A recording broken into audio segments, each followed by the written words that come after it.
Hello again. Today we're going to be doing part 2 of a story time that I posted, I want to say 2 weeks ago maybe. I'm not sure on the timeline, but it's been a minute. If you haven't watched that yet, I would suggest watching that first, because otherwise you may not even know what I'm talking about.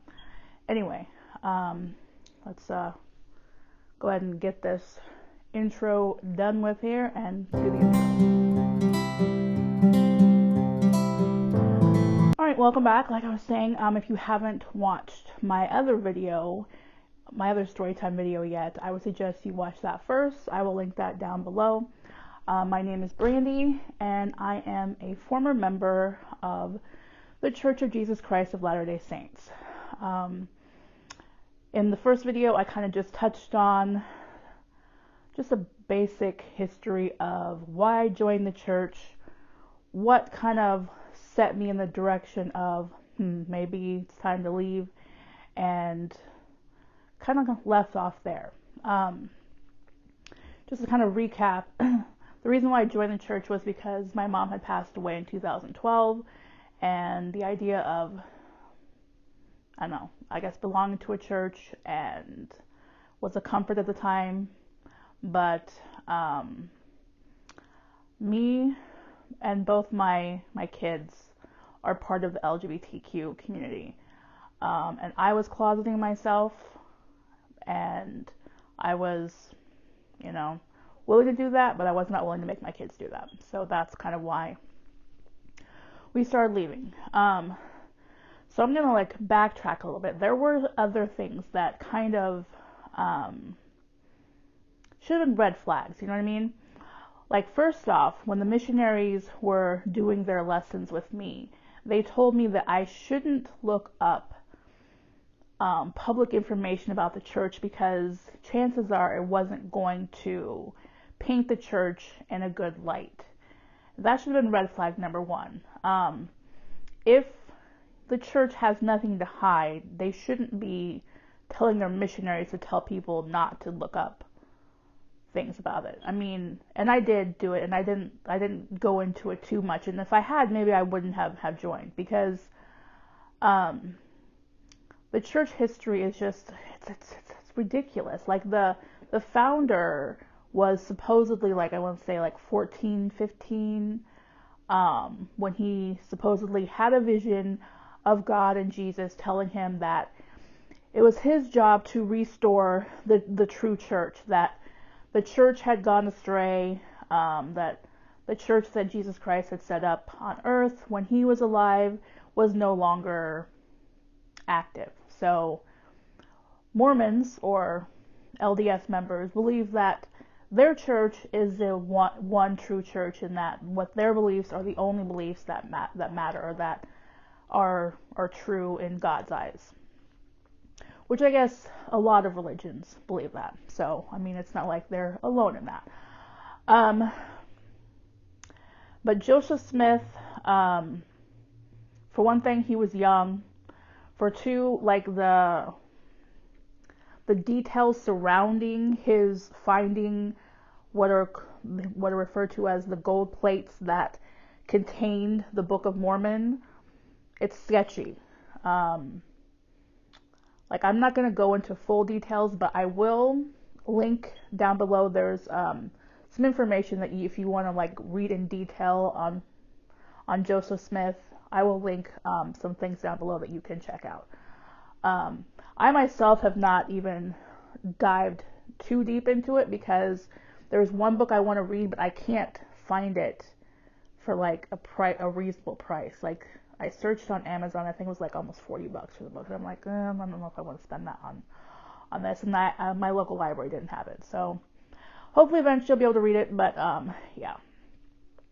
And also, when the church was first founded, they practiced polygamy, and Joseph Smith had several wives. His main wife is the one that people talk about, Emma, but he had several wives, some of them as young as 14, which I guess at the time, in the 1800s, was it 1800s I think, was probably more acceptable than it is today, but to me it's still disgusting. 14 is not old enough to consent to being a wife. It's just not. And then there's issue with blatant racism in the church. Like, there's parts in the Book of Mormon that basically saying anyone with dark skin was evil, and that there was a group of people that had dark skin, and because they chose to follow God and follow God's commandments, they became white. It's like, me as a person of color, I cannot believe I actually went along with this. It's just, it's mind-blowing. It really is a cult, unfortunately. Like that, there's just no denying it. There's very cult-like behavior. Like, even if you become a member, and if you are a member, that you know that if you go to the temple, they have these very weird rituals that are very Masons, the Freemasons, I think. It kind of comes from that. Like there are videos that basically compare the chants or whatever, the sayings that they do in the temple to how the Freemasons, like secret handshakes and secret, I don't know how to explain it, but yeah, it's definitely sketch. But anyway, I'm like rambling about church history a little too much. Other red flags I had was, at first I felt like I belonged, and I felt welcome, but after a while it kind of went away. I kind of put it down to the fact that I was separated from my husband at the time, and most of the people in the church were married, and I don't know, and also that I was kind of poor and other people weren't. I don't know what it was, but I definitely didn't feel that sense of belonging that I initially had. And I don't know, like I kind of felt like people didn't like me. Like they claimed to like me, but I had the feeling that they didn't. And that could just be me. That could be my personality. It's totally off subject, but I have BPD. It is borderline personality disorder, and that's kind of something that goes along with that, which that's like a whole other video talking about my mental health, but I might do that. We'll see. God, I say way too much. Jesus. Whew. And also, when I went to the temple, you're supposed to feel like a sense of peace and just like an overwhelming calm. And I didn't feel that. And I realize now it's because I was lying. I mean, I'm not straight. I never was straight. I was lying to become a member of the church, lying to myself, lying to others. And that's why I felt uncomfortable, I think. Like I didn't realize at the time, but yeah, that's definitely probably why I felt uncomfortable. And the bishop that I had when I first joined, he was very caring and compassionate, but when you are called to a position in the church, it's not like you're called for all time, except for like, I think higher up, like the president of the church is called, I think, until I don't know if presidents have ever resigned. I think they pass away and then another one is called. I don't know. I'm not entirely positive on, like I said, all the church history.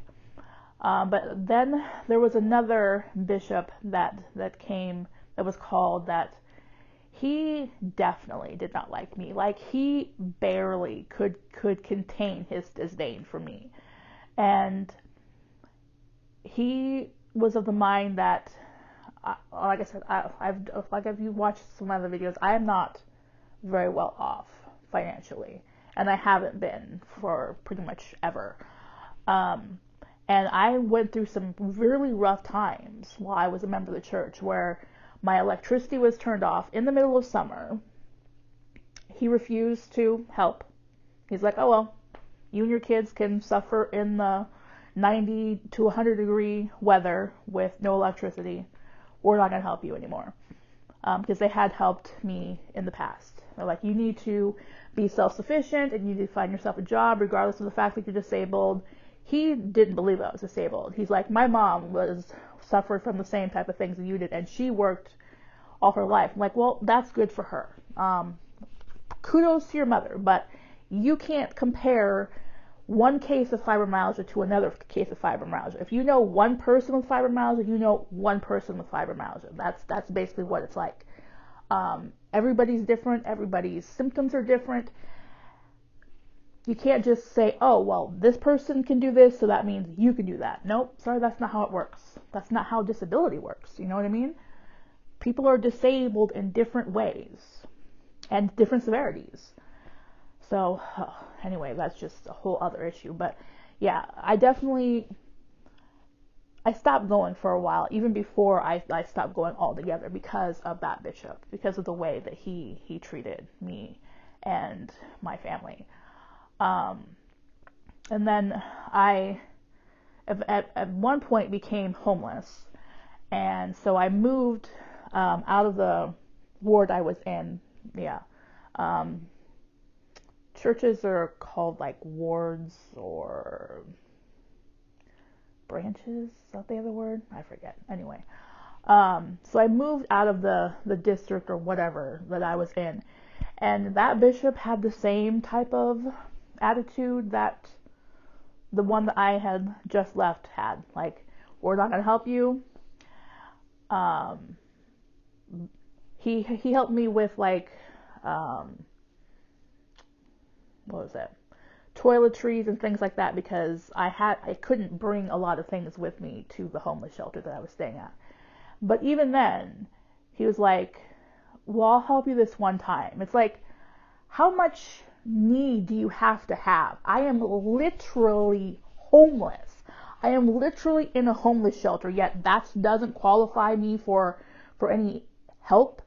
I understand that you think that I need to get a job, but I am literally in a homeless shelter. I think that should supersede your belief that I need to find a job. You know what I mean?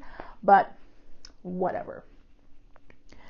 I stopped going to church like not long after that. So yeah.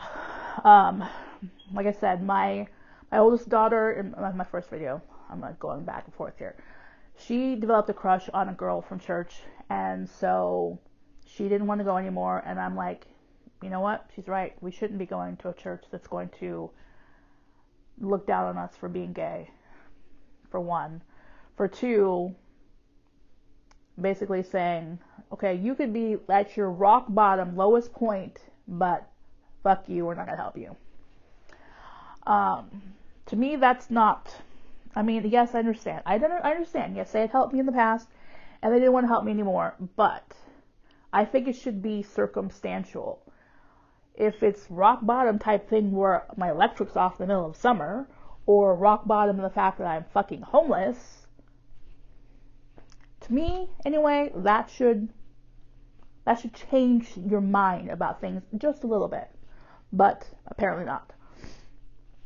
And this video is getting extremely long again, so I'm going to say goodbye for now. I'm going to, of course, continue with this series. I think I might do a little bit of research about the church history so I can maybe give you more details in the next video. But please thumbs up this video. Subscribe to my channel. This isn't what I always do, story times like this. I mostly do beauty videos, unboxings, reviews, hauls. I've done some decluttering videos of my makeup stash. I do have some, ideas for other videos that I plan on doing. Oh my god, excuse me. For those of you that watch my unboxing videos, my Boxycharm is supposed to be arriving on Monday. Well, fingers crossed that it does. Actually, I'm actually hoping that it comes early because that has on occasion happened. So stay tuned for all of those. Anyway, I'm going to sign off. So